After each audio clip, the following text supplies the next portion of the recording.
Hi అండి, welcome back to Shri Guru SVS vlogs. ఇప్పుడైతే మనం నా సాటర్డే సండే వ్లాగ్స్ అయితే చూద్దామా, రొటీన్ వర్క్ ఎలా ఉంటుంది ఏమని. అవునండి, సాటర్డే లీవ్ అనేది ఒక పక్క సంతోషం అయితే ఒక పక్క భయం అన్నమాట.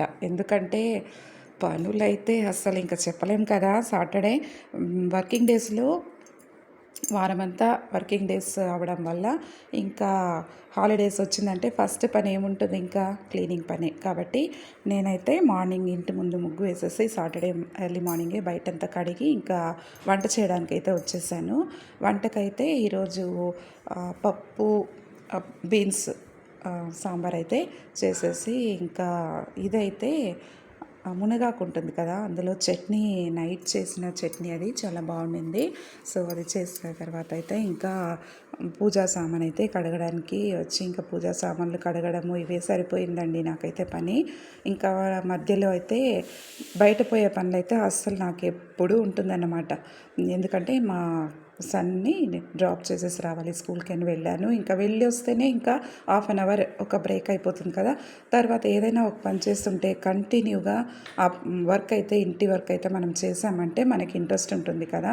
కానీ బయట వెళ్ళొచ్చామంటే అసలు మళ్ళీ ఏదో అప్సెట్ లాగా అనిపిస్తుంది. అయినా సరే ఈరోజు సాటర్డే కదా, పూజ సామాన్లన్నీ కడిగి పెట్టేసి శుభ్రంగా పూజ చేయాలనే ఉద్దేశంతో నేనైతే ఛాలెంజ్గా తీసుకొని ఇంకా పూజా సామాన్లన్నీ కడిగి సూపర్గా పూజ చేసేసానండి శుభ్రంగా. ఇంకా ఇది నేనైతే 11:30కి టిఫిన్ తిన్నాను. ఇదైతే ఒక 12 o'clock అనుకుంటాను. తర్వాత మా పిల్లల కోసమని బ్రెడ్ తీసుకొని వచ్చి అందులో బ్రెడ్ రోస్ట్ కూడా చేసేసాను. ఇదైతే సండే మార్నింగ్ అండి. సండే మార్నింగ్ అయితే ఇంకా ఏం చేయాలి అని ఆలోచిస్తుంటే పిండి అయితే లేదు, అంటే ఇడ్లీ పిండి అయితే నేనైతే ఊరు వేసుకోలేదు. కాబట్టి ఇంకేం చేయాలి, ఓకే ఇంకా మంచి ఆప్షన్ అయితే సండే టైంలో పూరి చేస్తే బాగుంటుంది అని చెప్పేసి పూరి, ఉర్లగడ్డ పళ్ళెం ఇంకా చట్నీ చేసేసి ఉంటే బాగుంటుందని చెప్పేసి రెడీ చేస్తున్నాను.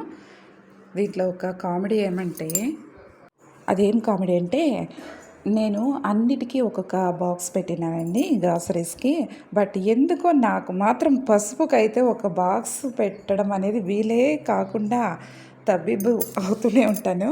ఎందుకంటే ఆ ప్యాక్లోనే అలానే యూజ్ చేసుకుంటూ ఉంటాను. ఇప్పుడు వీడియో చూసారు కదా. సో నాకే నవ్వు వస్తుంది, ఎందుకు ఇలాగా. నేను 25 years అయ్యిందండి మ్యారేజ్ అయ్యి, ఇప్పటికీ ఇలానే చేస్తున్నానంటే నేనైతే అసలు నాకే నవ్వు వస్తుంది. ఎందుకంటే పసుపుకని ఒక జార్ అసలు పెట్టలేకపోతున్నాను, ఎందుకో నాకే అర్థం కాదు. ఇంకైతే ఉర్లగడ్డ పళ్ళెము, చట్నీ అన్నీ రెడీ అయిపోయినది. పూరి చేసే ముందు, అంటే సండే కదా కాబట్టి నేను మార్నింగ్ ధ్యానం అన్నీ చేసేసిన తర్వాత మళ్ళీ ఒక కొద్దిసేపు అలాగే పడుకున్నానండి.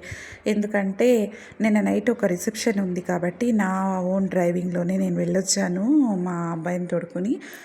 దానికని ఇంకా టయర్డ్గా ఉంది కాబట్టి ధ్యానం అయిన తర్వాత మళ్ళీ కొద్దిసేపు సండే కదా అని అలా పడుకున్నాను అనమాట.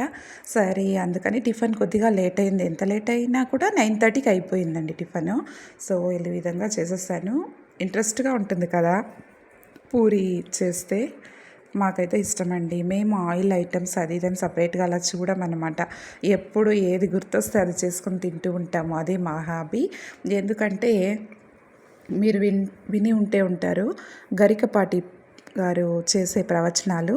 అందులో మనుషులు ఎప్పుడు పోవాలి అని ఉంటే అప్పుడు పోవాల్సిందే. అందుకని తినేదాన్ని మనకి ఇష్టమైందే తినలేము అంటే అది కష్టం కదా. కాబట్టి మేము అలా ఏం చూడనండి, ఆయిల్ ఐటమ్ అనో లేకపోతే స్వీట్ అనో లేదండి, అన్నీ మేమైతే మా ఇంట్లో చాలా అందరూ ఎంజాయ్ చేసుకుని తింటామన్నమాట.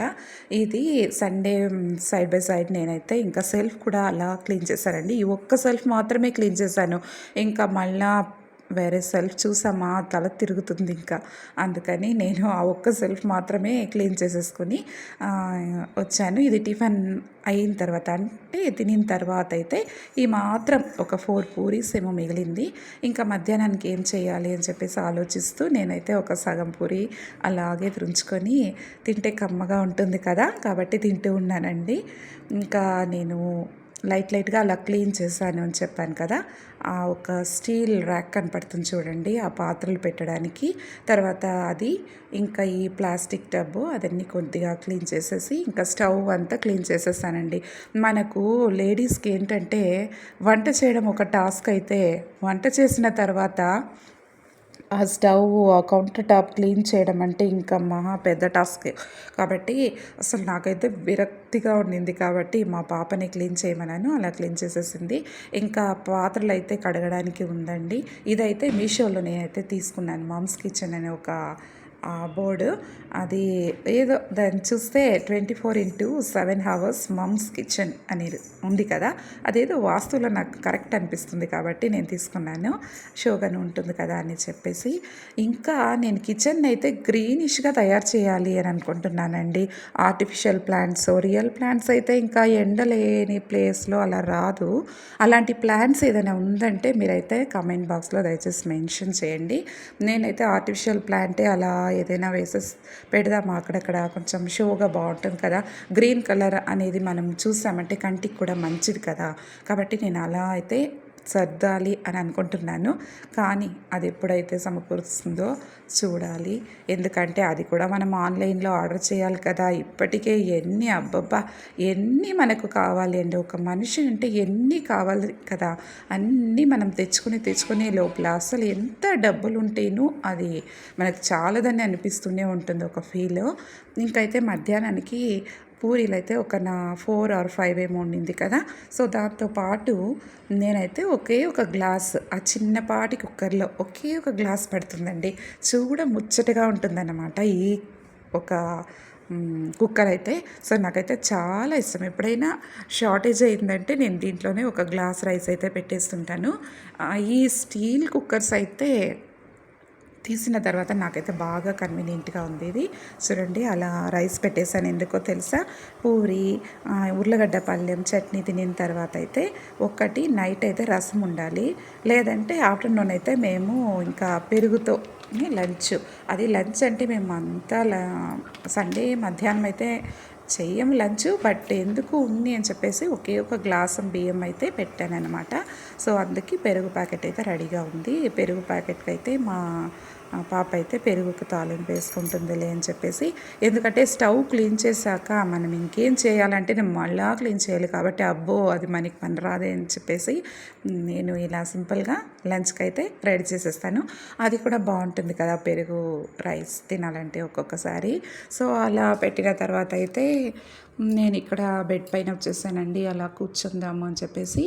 కూర్చుంటేనే నాకు ఒక గుర్తొచ్చిందనమాట, ఈ మిషన్, టైలరింగ్ మిషన్ చూసారా, ఇదైతే మేము తెచ్చుకుని ఒక 5 or 6 years లేదండి 10 years అయిపోయింది.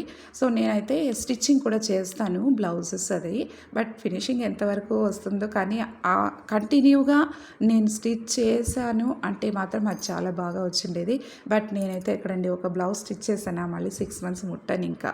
సో అందుకని అది అలానే ఉంది. కానీ అది ఒక స్టార్టింగ్ ప్రాబ్లం అని అంటారు కదా.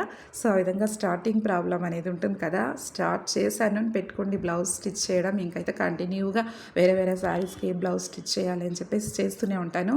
అది ఎందుకో అండి అప్పుడప్పుడు మూడ్ అప్సెట్ అయిపోతుంది అన్నమాట.